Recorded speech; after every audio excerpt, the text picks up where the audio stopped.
احکام کی زبان سے ہم نے چند حدیث رسول اللہ صلی اللہ علیہ وسلم کی سماعت فرمائی. اسی طرح سے عام اجتماعی ہدایات کی زبان سے یہاں پہ آپ جان لیجئے کہ بالعموم انسانوں کا تصور یہ ہے، تمام انسانوں کا، مسلمان ہو یا غیر مسلم، کہ اگر حکومت میں ہم کسی جگہ ہیں اور ہم نے حکومت کو تسلیم کر لیا تو پھر اس حکومت کے بعد کسی جگہ مزید اجتماعیت کی ضرورت باقی نہیں رہتی. یعنی اس کے بعد پھر ٹھیک ہے، حکومت اب مینج کر رہی ہے، یہ بینک ہے، یہ سڑکیں ہیں، اور یہ ٹریفک کا سسٹم ہے، یہ مارکیٹ کا سسٹم ہے، اور دوسری چیزیں. اس کے بعد پھر اور ہم نے تسلیم کر لیا، ٹھیک ہے، انہوں نے ڈائریکٹر اپوائنٹ کیا، انہوں نے سیکرٹری، انڈر سیکرٹری، منسٹر، اس طرح سے نیچے سے اوپر تک لگے ہوئے ہیں لوگ، سپروائزر وغیرہ. اس کے بعد کون سی اجتماعیت ہے؟ اس کے نیچے بہت ساری چیزیں ہیں نا. ہم مثلا اس جگہ پہ اسکول میں 150 اسٹاف ہیں، یہاں پہ کوئی اجتماعیت ہونی چاہیے؟ نہیں، اس کا کوئی کنسپٹ نہیں ہے. ہم اپنے محلے میں ایک بلڈنگ میں 10 فلیٹ ہیں، اس میں بھی کوئی اجتماعیت ہونی چاہیے؟ نہیں. ہم ایک مسجد میں جا کے نماز پڑھتے ہیں تو ہمارے اندر جو اس مسجد، محلے کی مسجد میں کوئی اجتماعیت ہونی چاہیے؟ بالعموم انسانوں کا اس وقت معمول یہ ہے کہ وہ کہتے ہیں کہ اس کے بعد، گورنمنٹ کے بعد اب کسی اجتماعیت کی ضرورت باقی نہیں رہتی. لیکن عام معاملات میں دیکھیے رسول اللہ صلی اللہ علیہ وسلم، دین اسلام کیا ہدایت دیتا ہے، اس سے آپ کو پتہ چلے گا اسلام میں اجتماعیت کی اہمیت کا. فرمایا کہ میں ترجمہ ہی صرف کروں گا اس لیے کہ وقت بچانے کے لیے، کہ 3 شخص اگر کسی چٹیل بیابان میں ہو، شہر میں نہیں، بفلاۃ من الارض، کسی ایسے علاقے میں جو بالکل چٹیل ہے، بیابان ہے، میدان، وہاں پہ 3 شخص ہوں، تو ان کے لیے یہ بات جائز نہیں ہے کہ بغیر امیر کے رہیں. ان کے لیے ضروری ہے کہ وہ اپنے اوپر اپنے میں سے کسی ایک کو وہ کیا ہے، امیر بنائیں. 3 اگر ہیں، ایک کو امیر بنائیں. دوسری حدیث میں اسی طرح کی ہے کہ 3 شخص اگر سفر میں نکلیں، 3 شخص اگر سفر میں نکلیں تو انہیں چاہیے کہ اپنے میں سے ایک کو کیا ہے، اپنا امیر بنائیں. یہ اسلام کی بالکل واضح حدیث ہے، اسلام کی تعلیم ہے. اذا خرج ثلاثة في سفر فليؤمروا احدهم. 3 شخص اگر نکلیں سفر میں تو اپنے میں سے ایک کو کیا ہے، اپنا امیر بنائیں. یہ نہیں کہ 3 جگہ کہیں بس پہ جو ہے چڑھے، کسی جگہ پتہ چلا کوئی ڈسپیوٹ ہے تو تینوں آدمی جا کے تکرار کر رہے ہیں. ایک اپنا امیر بنائیں. یہی آج کل ہو رہا ہے. 3 آدمی ہیں، اگر بس میں 50 آدمی سوار ہیں، 50 آدمی امیر ہیں. ہر آدمی جا کے جو ہے بس ڈرائیور سے یا اس سے جو ہے نا مقابل، خاص طور سے محلے ہمارے یہاں عمرہ کرانے کے لیے لے کے جاتے ہیں، 50 آدمی کھڑے ہو کے اس سے جھگڑا شروع کر دیں گے. امارت کہاں گئی؟ اسی سے بچنے کے لیے کہ 50 لوگوں کو بات نہیں کرنی ہے، ایک آدمی جو ہے ان کے بہاف پہ بات کرے گا. اسی طرح سے ایک موقع پہ سفر میں کچھ رسول اللہ صلی اللہ علیہ وسلم ساتھ صحابہ کرام تھے، اترے تو کچھ لوگ یہاں کچھ لوگ وہاں. دیکھا کہ بھائی جیسے ہوتا ہے نا، کسی سنی جگہ پہ پہنچے، سنسان جگہ پہ، تو دیکھا کوئی ایک درخت وہاں نظر آ رہا ہے، ایک جھاڑی وہاں نظر آ رہی ہے، کچھ وہاں، چلو کنارے پہ بیٹھ کے. تو یہاں وہاں لوگ منتشر ہو گئے. رسول اللہ صلی اللہ علیہ وسلم نے اس کو پسند نہیں کیا. کہاں سے یوں ایک جگہ پہ ٹائٹ ہو کے رہو. فرمایا کہ تم لوگوں کا اس طرح سے ان وادیوں میں اور ان گھاٹیوں میں پھیل جانا یہ شیطان کی طرف سے ہے. انما ذالک من الشیطان، یہ شیطان کی طرف سے. امام شوکانی رحمۃ اللہ علیہ اس پہ یہ جو حدیثیں ہیں خاص طور سے ان کے اوپر تبصرہ کرتے ہیں کہ یہ حدیثیں اس بات کی دلیل ہیں کہ جہاں کہیں بھی 3 یا 3 سے زائد مسلمان ہوں، ان کے لیے حکم شریعت یہ ہے کہ وہ اپنے میں سے ایک شخص کو اپنا امیر منتخب کر لیں، کیونکہ اس طرح باہمی اختلاف سے محفوظ رہا جا سکتا ہے. ورنہ تو اختلاف ہوگا. ہمیں اپنے آپ کو دبانا ہے. ہر آدمی امیر بنے گا تو کیا بھی، جب ایک آدمی کو امیر بنانے کی عادت ڈالو، اس کے بعد دیکھیں ٹھیک ہے وہ کہہ رہا ہے، آپ کو لگتا ہے کہ آپ کی رائے کے برخلاف ہے، کوئی بات نہیں، آپ کا امیر ہے، اس کی سمع اور طاعت کا رسول اللہ صلی اللہ علیہ وسلم نے حکم دیا. الا یہ کہ وہ کوئی دین کی مخالفت ہو رہی واضح تو محض رائے کا مسئلہ ہے، اس کے اوپر آپ اعتماد کیجیے. یہ حکم ہے. چوتھی چیز آ جاتی ہے عبادتوں کے جو اجتماعی آداب ہیں اس کی زبان میں. میرے خیال سے یہ ایک ایسا موضوع ہے اس پہ کوئی مزید بولنے کی ضرورت نہیں. عبادتیں کیا ہیں جو بڑی بڑی؟ فرض نماز ہے، روزہ ہے، حج ہے، زکوٰۃ ہے.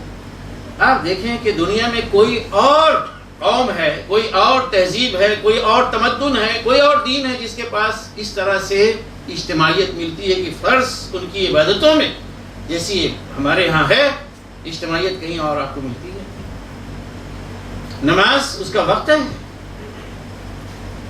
جماعت کی حاضری کو کہا گیا کہ 27 گنا اس کا ثواب زیادہ ہے بنسبت اس کے کوئی تنہا، وہ بھی یعنی اگر عذر ہو، بغیر عذر کے جائز ہی نہیں حقیقت میں لوگ نماز پڑھیں، بس ہاں دیکھا ہو، اور نماز جماعت کے ساتھ نماز پڑھنی چاہیے۔ پھر محلے کی مسجد میں جہاں پہ آپ رہ رہے ہیں اس محلے کی مسجد میں اہتمام ہونا چاہیے نماز پڑھنے کا۔ پھر 7ویں دن بڑی اجتماعیت قائم ہوتی ہے کہ تمام لوگ سب مساجد کو چھوڑ کے جمعہ مسجد میں جو ہے جا کے جماعت کا بندوبست کریں ایک وقت میں، یہ نہیں کہ بار بار آ رہے ہیں، نہیں، ایک وقت میں، یہ اجتماعیت۔ پھر اس نماز کے اندر بھی آپ دیکھیں کہ کیا ہے، ایک قبلہ کی طرف ساری دنیا جو ہے متوجہ ہوتی ہے، ایک قبلہ کی طرف، ایک امام کے پیچھے ہم نماز پڑھتے ہیں، اور امام و مقتدی کے تعلق یہ نہیں ہوتا کہ امام ہو گیا ہے تو ہم اس کے آگے چلے جائیں، یا پھر ٹھیک ہے وہ غلطی کرے تو بھی ہم اس کو چھوڑ دیں۔ امام، ہم اس کو امام مانتے ہیں، لیکن اس طرح سے نہیں کہ امام معصوم ہے، ہم اس کی اقتداء کریں گے اس طرح سے کہ وہ سجدہ کرے گا تو ہم سجدہ کریں گے، وہ رکوع کرے گا تو ہم رکوع کریں گے، اس کے پیچھے پیچھے ہم چلیں گے، لیکن اگر وہ غلطی کرے گا تو اس کا ہمارے اوپر حق بنتا ہے کہ ہم اسے سبحان اللہ کہہ کے ٹھوک دیں۔ یہ یعنی امام اور مقتدی کا معاملہ ہے۔ تو آپ دیکھیں کہ ہر جگہ آپ کو اجتماعیت نظر آئے گی۔ جہاں تک خشوع اور خضوع کی بات ہے، بہت سارے علماء نے یہ بات اٹھائی کہ تنہائی کی نماز میں خشوع اور خضوع زیادہ ہوتا ہے، لیکن اس کے باوجود کہا گیا کہ اجتماعیت کا معاملہ چونکہ خشوع اور خضوع سے بھی زیادہ اہم ہے، اس لیے فرض نمازوں میں اجتماعیت ضروری ہے، اور اس خشوع اور خضوع کو حاصل کرنے کے لیے ہی رسول اللہ صلی اللہ علیہ وسلم نے یہ تعلیم دی ہے کہ اپنے نوافل اور سنن وہ جا کے گھر میں پڑھا کریں۔ روزہ اس کی اجتماعیت آپ کو معلوم ہے، حج اس کی اجتماعیت معلوم ہے، یہ نہیں کہ میں جاؤں حج کے جو ہے ذوالحجہ میں کروں تو آپ جائیں رجب میں اور وہ جائیں شعبان میں۔ آپ کو معلوم ہے کہ متعین اوقات میں، متعین دنوں میں، متعین جگہوں پہ جو حج ہوتا ہے، وہاں پہ نہ کوئی کالا ہے، نہ گورا ہے، نہ چھوٹا ہے، نہ بڑا ہے، سب کو اسی جگہ پہ آنا ہے۔ حالانکہ ایک ہنگامہ ہوتا ہے، کوئی شخص کہہ سکتا ہے بھائی سکون تو اس میں یہ ہے کہ آدمی جائے اور تنہائی میں خانہ کعبہ میں بیٹھ کے وہاں پہ نمازیں پڑھے، قرآن کی تلاوت کرے، اس سے زیادہ حاصل ہوگا، لیکن اللہ سبحانہ و تعالیٰ کی حکمت اور نصیحت کچھ اور ہے کہ حج اس طرح سے ہو کہ بھاگ اور دوڑ ہے اور جانفشانی ہے، جہاد کا منظر ہے، اور اس مسلمانوں کی جو ہے اجتماعیت ہے، اور ایک خطبہ ہوتا ہے، امیر الحج ہوتا ہے، چاہے دنیا کے کسی کونے سے حاجی آیا ہوا ہو، امیر الحج ایک ہوتا ہے، اس کا خطبہ ہوتا ہے، تمام لوگ سنتے ہیں۔ یہ اسلام کی عبادات کے اندر جو ہے اجتماعیت ہے۔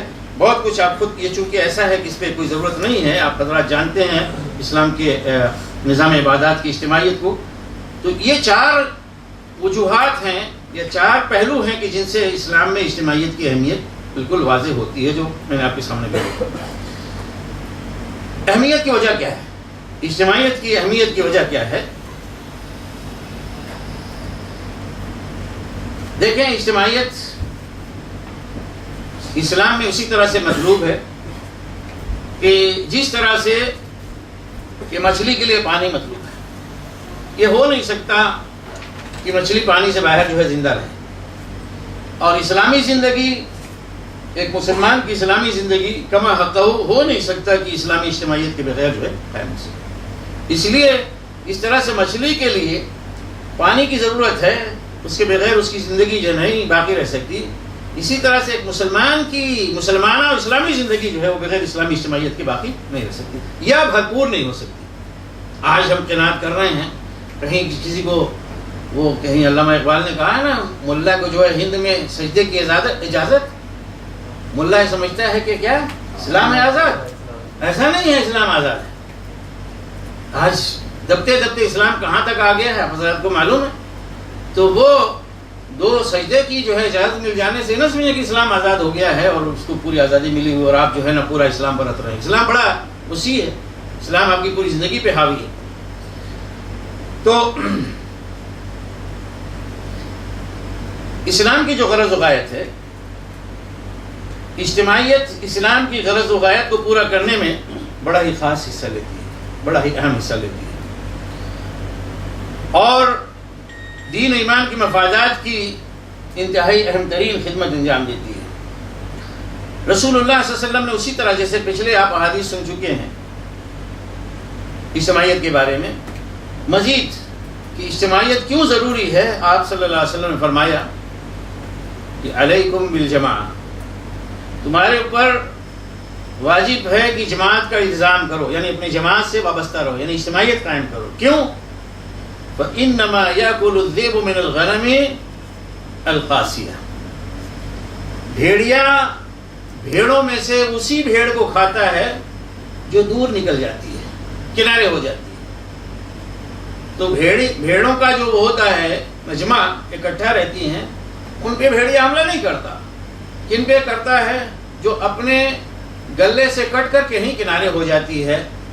اسی طرح سے ایک دوسری حدیث میں زیادہ واضح الفاظ میں حضور پاک صلی اللہ علیہ وسلم نے فرمایا کہ الشیطان ذئب الانسان، شیطان انسان کا بھیڑیا ہے، کذئب الغنم، جس طرح سے بھیڑ کا جو ہے بھیڑیا ہوتا ہے، تو بھیڑ کا بھیڑیا کیا ہوتا ہے؟ یاخذ الشاذ والقاسیہ والناہیہ، تین قسم کی بھیڑوں کا تین صفات آپ نے صلی اللہ علیہ وسلم بیان فرمائی کہ ان بھیڑوں کو پکڑتا ہے بھیڑیا کہ جو جماعت سے کٹ جاتی ہے، جو دور نکل جاتی ہے، جو گوشہ گیر ہو جاتی ہے۔ جیسے ہمارے بہت سارے لوگ جو ہے نا اسلامی جماعت چھوڑ کے کہیں صاحب فلاں پیر صاحب گوشہ گیر ہو گئے، فلاں حضرت جو ہے وہ کنارہ کش ہو گئے، اب کیا ہے وہ بس وہاں پہ چلہ کشی کر رہے ہیں اور عبادت فرما رہے ہیں۔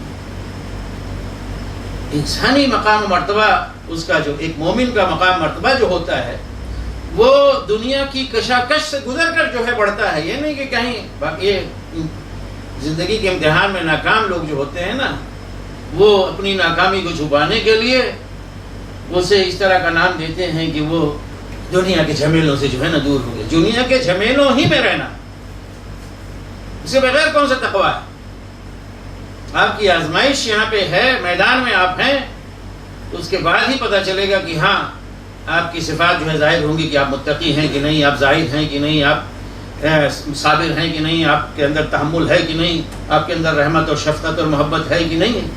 معاشرے سے کٹ کے انسان کے اخلاق ختم ہو جاتے ہیں، اخلاق کریمانہ جن کے بارے میں رسول اللہ صلی اللہ علیہ وسلم نے فرمایا کہ میں معلم بنا کر بھیجا گیا ہوں، میری بعثت ہوئی معلم کے طور پہ۔ کیسا معلم؟ کہ حسن اخلاق کی تعلیم دینے والا، اور اسی طرح سے حدیث میں ہے کہ اخلاق حسنہ کی تکمیل کرنے والا۔ آپ کے پاس کوئی رہے گا تو کس کے ساتھ آپ رحم کریں گے، کس کے ساتھ شفقت کریں گے، کس کے ساتھ محبت کریں گے، کس کے ساتھ تعاون کریں گے؟ یہ ساری چیزیں حقیقت میں اخلاق حسنہ میں آتی ہیں۔ ہے ہی نہیں ہے تو ختم، اب گویا اخلاق حسنہ سے کا وجود ہی ختم ہو گیا، اس شخص کے ہاں جو معاشرے سے کنارہ کش ہو گیا۔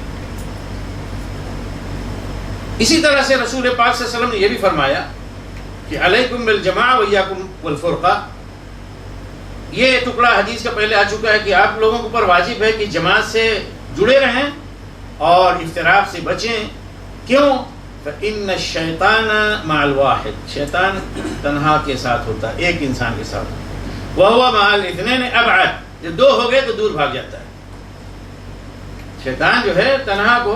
تو آپ دیکھیں کہ تنہا اس کا مطلب کیا ہے؟ شیطان کوئی مخلوق باہر سے نہیں آتی ہے، شیطان انسانوں سے۔ دیکھا کوئی تنہا یہاں بھٹک رہا ہے تو ڈرگ والے جو ہے پکڑ لیے، آؤ میاں کدھر گھوم رہے ہو، ادھر آؤ، تمہیں